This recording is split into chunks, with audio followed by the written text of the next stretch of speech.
Segala puji bagi Allah yang telah memberi cahaya di hati setiap insan.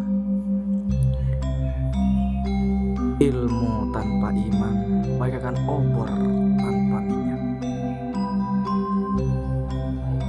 dan iman tanpa ilmu hanyalah bara tanpa nyala. Assalamualaikum, Ki Bagus Seta. Aku dengar engkau penjaga pusaka Kerisuna, keris sakti yang mampu menundukkan 1000 musuh. Aku datang untuk memilikinya.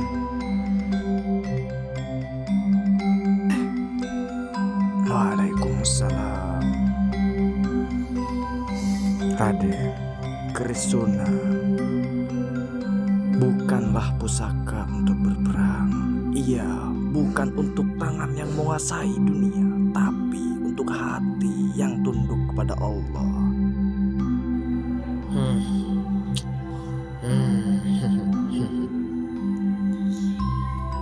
Aku sudah menaklukkan banyak tanah, Ki Bagus. Aku tak gentar pada manusia. Aku hanya ingin pusaka itu agar tak jatuh ke tangan yang salah. Yang salah bukan di tangan Raden, tapi di hati yang lupa arah.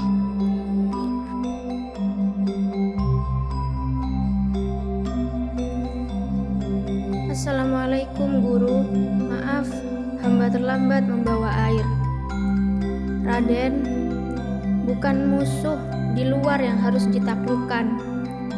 Musuh paling besar ada di dalam dada, yaitu nafsu dan kesombongan.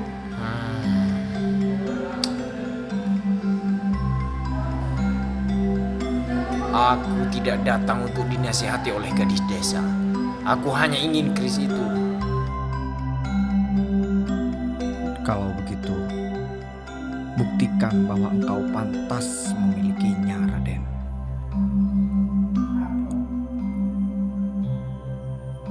Berzikir dan berdiam dirilah di tepi sungai semalam suntuk. Jika hatimu bersih, keris itu akan menampakkan dirinya.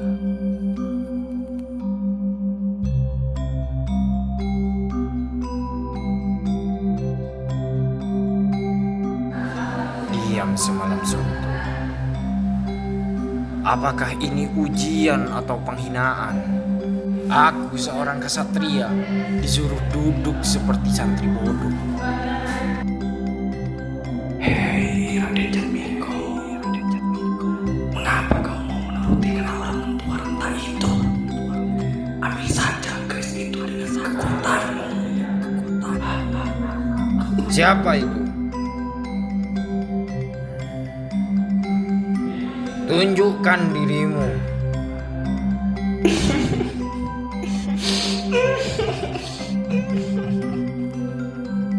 Aku penjaga keris. Kau punya kekuatan, kau punya keberanian dan ambisi. Kenapa harus tunduk? Diam. Aku tak butuh godaanmu.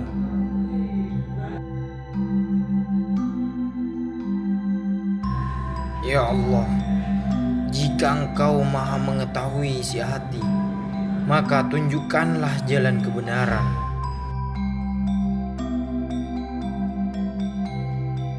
La ilaha illallah, la ilaha illallah, la ilaha illallah, la ilaha illallah, la ilaha illallah.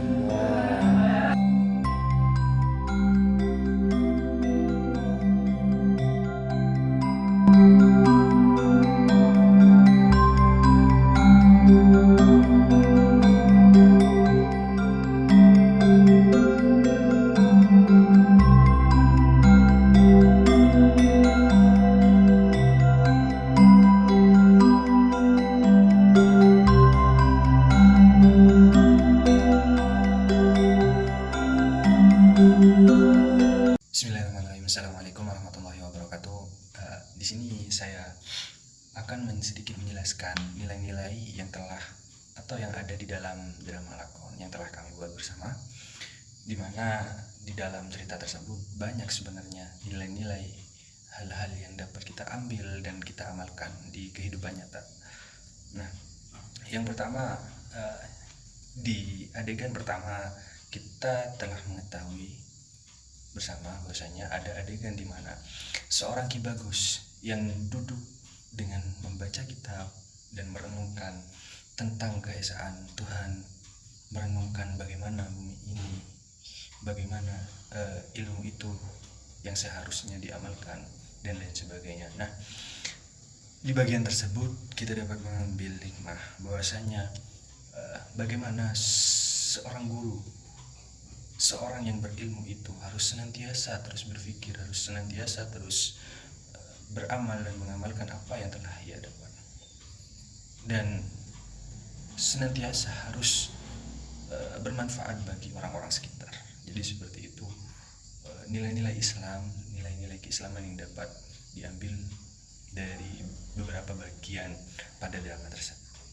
Nah, juga kita bisa mengetahui bersama bahwasanya seorang Ki Bagus ini ialah sosok yang bijaksana dan kemudian sabar dan sangat teguh keimanannya akan bagaimana dia menghadapi seorang Raden yang ada di dalam tersebut, di mana Raden itu ingin menguasai, ingin memiliki hal yang tidak ia miliki, yaitu berupa kekuatan, di mana dia ingin mengambil kekuatan tersebut karena hawa nafsu, karena keinginannya, karena egoismenya yang ingin menguasai semua kekuatannya, kekuatan yang ada di bumi ini, seperti halnya yang ada di keris yang dimiliki oleh seorang Ki Bagus. Intimidasi dari seorang Raden Sujatmiko tersebut. Nah, di situ dapat kita ambil pelajaran juga bahwasanya bagaimana kita sebagai seorang manusia bersikap di bumi ini, bagaimana kita tidak boleh angkuh dan merasa diri lebih hebat, lebih kuat dari orang lain. Tidak ada namanya manusia yang hidup di bumi ini itu kuat, dan tidak ada semua manusia yang hidup di bumi ini itu tidak membutuhkan manusia lain. Karena apa? Karena hakikatnya manusia ialah makhluk yang lemah dan saling membutuhkan. Atau bisa juga dikatakan bahwa manusia itu ialah makhluk sosial, tidak akan lepas kehidupannya dari orang lain ataupun makhluk yang lain. Jadi itu pelajaran kedua yang dapat kita ambil dari nilai-nilai keislaman yang ada pada drama tersebut. Dan juga kita dapat mengambil hikmah bagaimana seharusnya seorang tamu atau seorang murid yang berbicara kepada seorang guru. Nah, itu bagaimana? Apakah harus berbentak-bentak, apakah harus dengan nada tinggi, ataukah ada cara yang lebih sopan? Nah, di cerita tersebut, di adegan drama yang telah kami buat tersebut, ada bagian yang menggambarkan bahwasanya seharusnya seorang murid ataupun seorang tamu jikalau berbicara dengan orang yang lebih berilmu itu tidak diperkenankan atau tidak diperbolehkan lebih keras suaranya atas guru tersebut atau orang yang berilmu tersebut. Karena apa?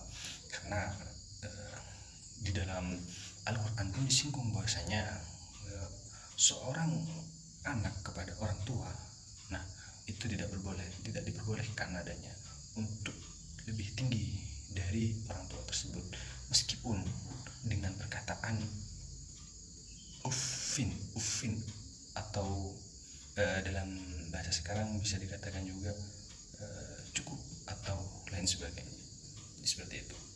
Dan juga daripada itu semua juga kita bisa ambil suri tauladan yang lain dari dari seorang perempuan muslimah, di mana wanita muslimah tersebut menggambarkan bahwasanya bagaimana seorang wanita yang sebenarnya itu berakhlakul karimah, di mana di dalam drama tersebut ada bagian bahwasanya seorang perempuan muslimah tersebut masuk dengan menaruh kendi di dalam ruangan tersebut. Nah, di dalam dia masuk, dia mengucapkan salam, lalu bertutur kata dengan lemah lembut dan lain sebagainya. Nah, itu bisa kita ambil contoh bahwasanya di dalam Islam itu mengajarkan tidak memandang gender, baik itu laki-laki ataupun perempuan.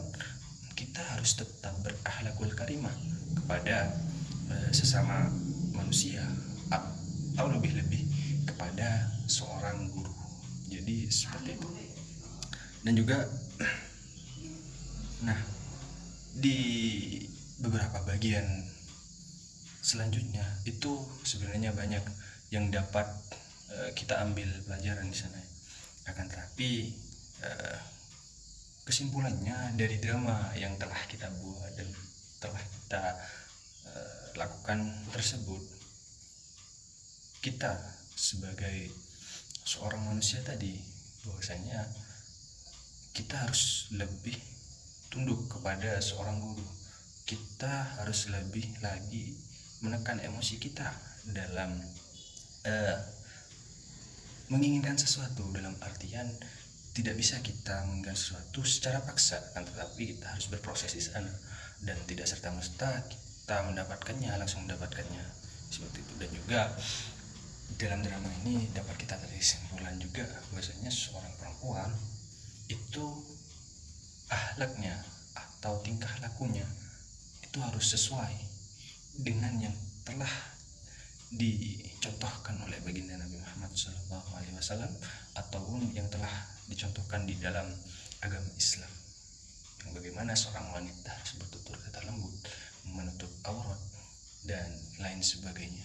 Jadi tidak serta-merta kita dalam kehidupan sehari-hari itu tidak memiliki aturan dalam kehidupan, akan tetapi ada aturan-aturan, norma-norma, baik itu di dalam agama ataupun di dalam masyarakat yang tentunya kita harus ikuti.